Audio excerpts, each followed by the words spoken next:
rebuild ang ating kasunduan sa bayan at sa mamamayan.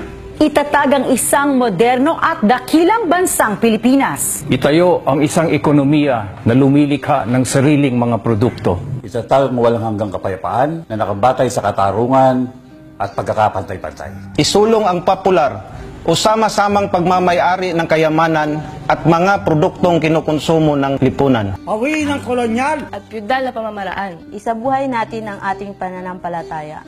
Ibalik nating muli ang kadakilaan sa gobyerno at serbisyong publiko.